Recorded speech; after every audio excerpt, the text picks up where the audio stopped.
Around Dodge City and in the territory on West, there's just one way to handle the killers and the spoilers, and that's with a U.S. Marshal and the smell of Gunsmoke.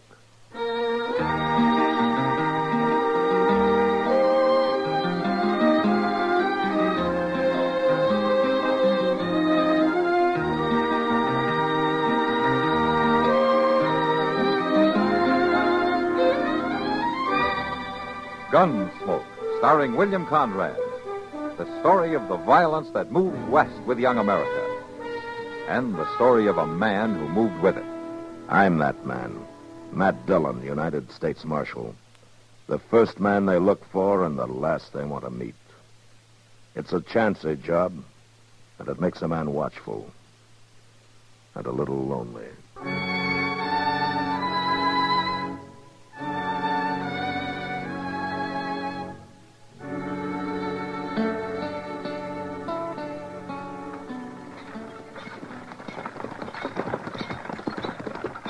Oh, there. Matt, wait a second. Now, you blasted team. I want to talk to you, Matt, if I ever get this confounded team to stop. Whoa! Are you driving that buggy, Doc, or you're just being tucked? Oh, this blasted team. They got mouths of solid iron. They're probably trying to run away from that squeaky wheel. You don't grease that thing, you're going to twist off a spindle one of these days. It'll last as long as I will. Oh, say, Matt, I just drove in from Meadow Flats. Oh? Well, every man to his own pleasure. It wasn't pleasure, confound it. And I got something that'll wipe that grin off your face, too. That's so? Yes. Burke Reese and that ornery boy of his. They've been kicking up their heels again. Oh? Who are they after this time? Pezzy Neller and his wife. They've got that homestead, next to the Reeses. Yeah, I know the place.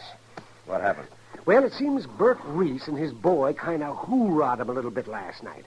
They burnt one of Pezzy's chicken houses and fired off a few shots, and Pezzy's acting real funny about it. How you mean? Well, he didn't want me to say anything about it. He claims he doesn't want any trouble. Doc, with Burke Reese after him, he's already got trouble.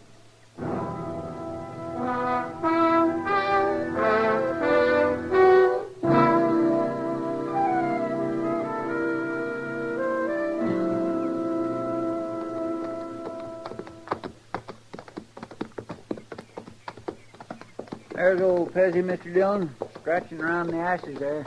Uh-huh. Well, Marshal, Chester, this is a mighty pleasant surprise. Morning, Pezzy. Hi, Mr. Neller. Get down and set a spell. Oh, thank you.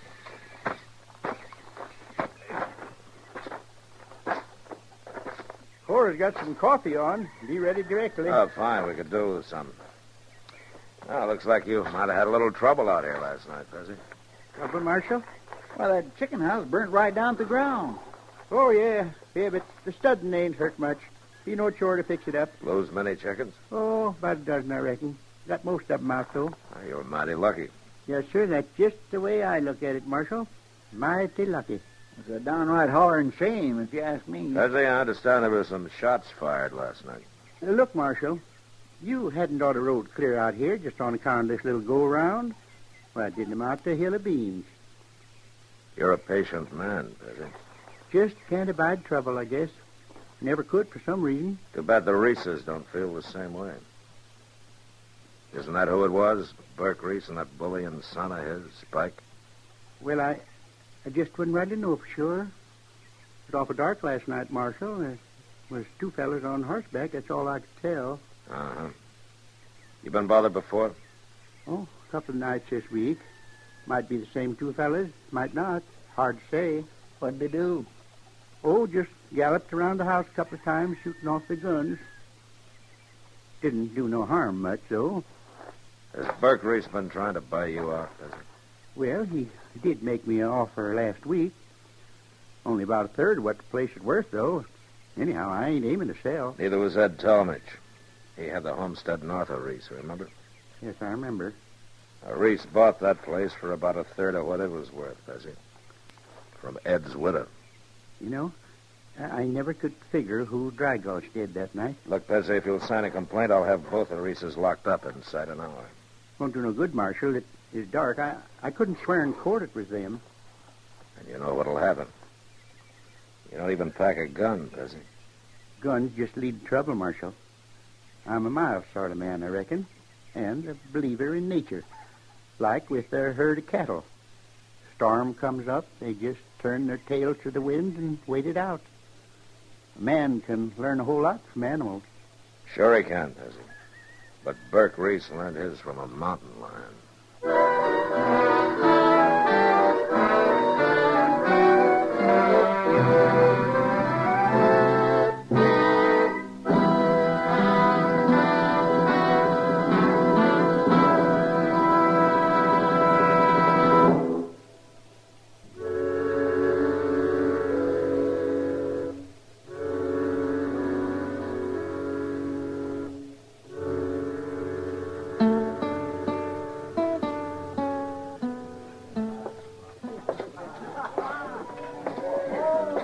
I declare, Mr. Dillon, the Long Branch ain't never had this big a Saturday afternoon before. Quite a crowd in town, all right.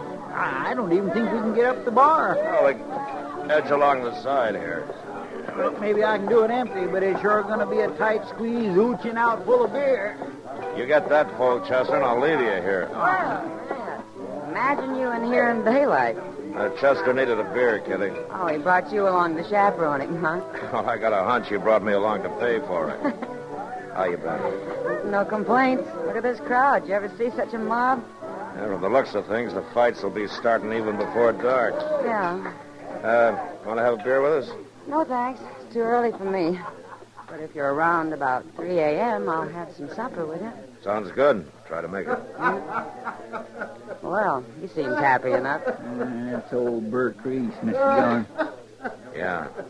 And Spike along with him. Now, there's a pair that's due for a hanging. They're overdue, Kitty. Well, howdy there, Marshal. Mighty nice to find you on the job.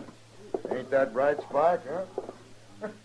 You know, I can usually find some good in anybody, but those two. Especially after they murdered Ed Talmadge last year. There was no evidence, Kitty. No witnesses. Well, all right, Matt, but everybody knew they did it. Yeah, but the law has to go on proof, or it stops being the law. But people are afraid of them, Matt. They're afraid even to go into court and tell what they know. Matt? No? Matt, come here. Just a minute, Doc. Come on, Chester. Let's see what he wants. I'll talk to you later, Kitty. Don't forget, Matt, supper at 3. Yeah. Out there in the street, Matt, some folks got themselves in a peck of trouble. Oh. Pezzy Neller and his missus. When they come out of Jonas's store and started to drive off, the team pulled the front axle out from under the wagon. Let the whole bed drop right down into the street. I see. Look, you better stay here, Doc. Excuse me. Would you let me through here, please? Yeah, stand back. Excuse me, please. Oh, now, ho there, ho. Looks like you had a little trouble there, Pezzy. Oh, hello, Marshal. Yeah, I reckon the kingpin must have fell out. Kingpins don't fall out, Pezzy. They fit in from the top. Guess to do with that. Well, then it must have bounced up and fell out over the top somehow. Uh-huh. Did you see Burke Reese take that pen out? No, sir, can't say I did, Marshal. Me and Cora was inside the store there. All right, what about the rest of you? Any of you see Burke Reese or anybody else fooling around this wagon? Not one of you saw a thing, huh? Don't bother about it, Marshal. We just lost a little flowers, all. About all we bought, in fact, except a roll of heavy wire for a clothesline. Of course, it wasn't hurt none. You all right, Miss Noah? It ain't nothing, Marshal. Just cut my mouth a little. You better let Doc take a look at it. Oh, the bleeding's pert near stopped. Reckon I bumped it on the kickboard when I got throwed out. Pezzy, if you don't care about yourself, you might think about your wife here. Now, don't you go plaguing him, Marshal. Pezzy's been taking care of me for a good lot of years now. And he ought to keep on doing it, ma'am. Pezzy's got his principles, Marshal, and I respect him for 'em. He's a mild man, and he can't abide violence. All right. Some of you men give him a hand there, will you? Come on, Chester. Yeah, you sure can't help him much when he won't lift a hand to help himself. There's one way I can, Chester. I don't like doing it, but somebody's got to. What's that? I'm going to show Burke Reese up for the coward that he is.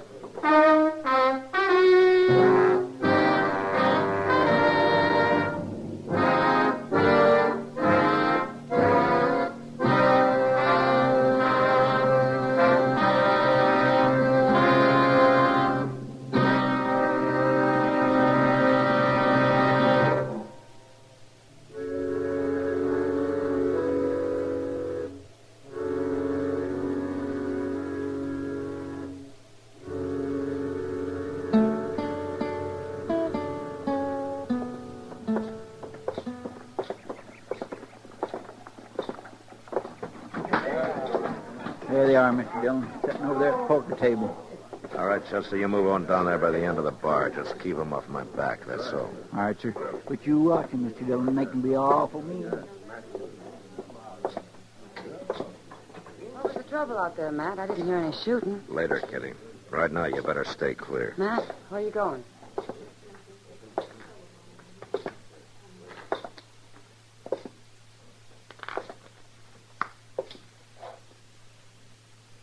Well, Marshal, me and the young'un's getting up a little game. Like to sit in, would you? Reese, you're a filthy murdering coward. Now, you got no call to talk like that, Marshal. You shot Ed Talmadge in the back last year so you could buy out his homestead. That so? Now you're after Pezzy Nuller. You shot up his place a couple of times and burnt one of his buildings. Pezzy say all that, did he? Pezzy's not one to stick up for his rights, so somebody's got to do it for him. Reese, I just called you a rotten coward. Hold it, Spike. That's just what he's trying to get us to do. It won't work, Marshal. I ain't gonna draw on you. Of course not. You're too yellow, both of you. Except with a man like Pezzy Nuller who doesn't wear a gun. I ain't drawing, Marshal. Didn't you hear me, Burke? I called you a lying coward. I'm sitting right here. No, you're not. Now get up on your feet. Get up. I know you, Marshal. You'd never shoot a man down cold. I wouldn't do. Spike, reach over slow. Unbuckle my gun. You touch that belt, Spike, and I'll blast you out of your chair. All right. Leave it, Spike. But I still ain't making no move. No? Well, maybe this will do it.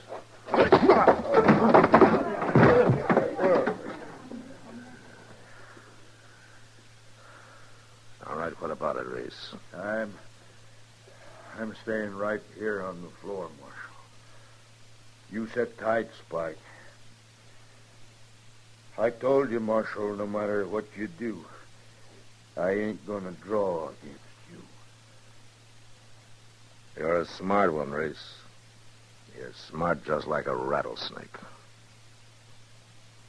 Now you get up and get out of here. Get out, both of you, before I kick you to death.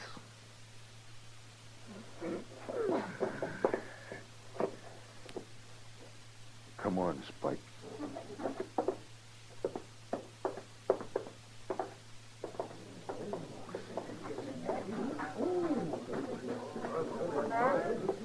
I've never seen you act like that before. Yeah, I know, Kitty. Not that I blame you. I know they wouldn't draw either one of them. I just wanted to show them up for the cowards they are. Well, now I'm afraid there's only one more thing I can do for Pezzy Nuller. What's that, Matt? Attend his funeral.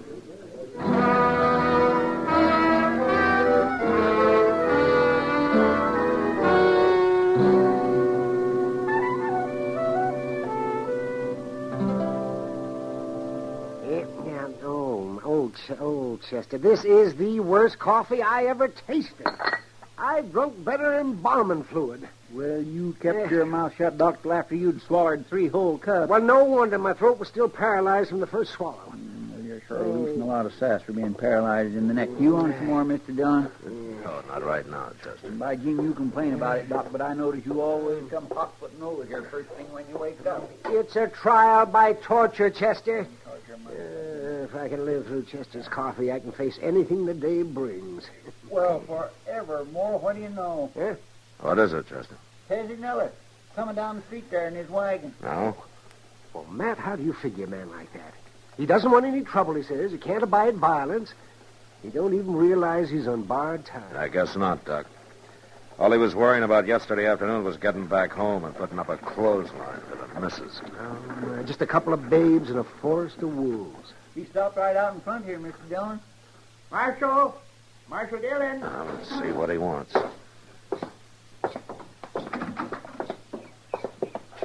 Morning, Tessie. You're up early, aren't you? Reckon I am at that, Marshal. Oh, hello, Doc. Mighty glad to find you here. There's something wrong? Well, in a way, I guess there is, Marshal. Had a little accident out at our place during the night. Accident? Who? Doc, I reckon you better take a look there in the wagon bed. Just throw back the cover. All right. Give me a hand here, Chester. All right, Don. Mighty sorry to have this happen, Marshal, but it's just one of them things that couldn't be helped, I reckon. Mr. Dillon, it's the Reeses. What? They're dead, Matt. Both of them. Their necks have been broken. There's marks across their throats. It's like they've been hanged. Yes, sir. That's exactly what I said to Cora this morning when we found him laying there. Looked like they'd been hanged, what I said. Found them where, Pesci? What happened? Well, sir, me and Cora woke up last night and heard some shooting and hurrahing like them other times. Yeah? Only it stopped all of a sudden and the horses galloped off, so we went back to sleep. This morning when I come out, I found these two laying right there in my chicken yard, deader than doornails. Go on. Yeah, I figured it was that doggone clothesline, Marshal. I put it up good and solid, 'cause Cora always hates to have her wash get down in the dirt. And I reckon these two just didn't see it in the dark that way. They rode right into it, huh? Man's got a number 20 rigging cable hooked under his chin and a galloping horse stretching his feet in the stirrups. Well, sure don't do his neck no good. No, sure doesn't. Well, you better take him down to the undertaker's. Yeah, all right.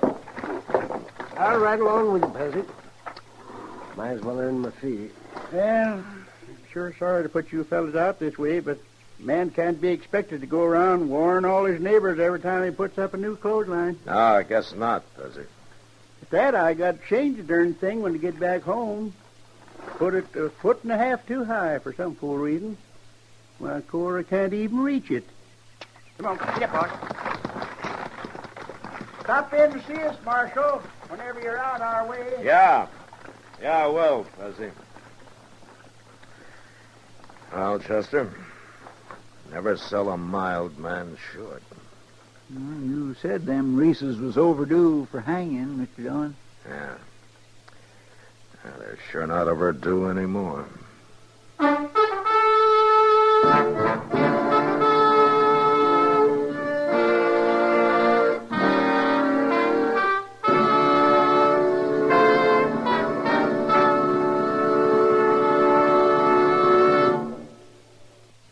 And now, William Conrad. You know, on the frontier, there was usually plenty of fresh meat to be had. Antelope, venison, buffalo, prairie chicken. And yet next week a man dies because of one small yearling calf. And that was the West. Gunsmoke. Produced and directed by Norman McDonald, stars William Conrad as Matt Dillon, U.S. Marshal. The story was specially written for Gunsmoke by Les Crutchfield, with editorial supervision by John Meston. The music was composed and conducted by Rex Corey.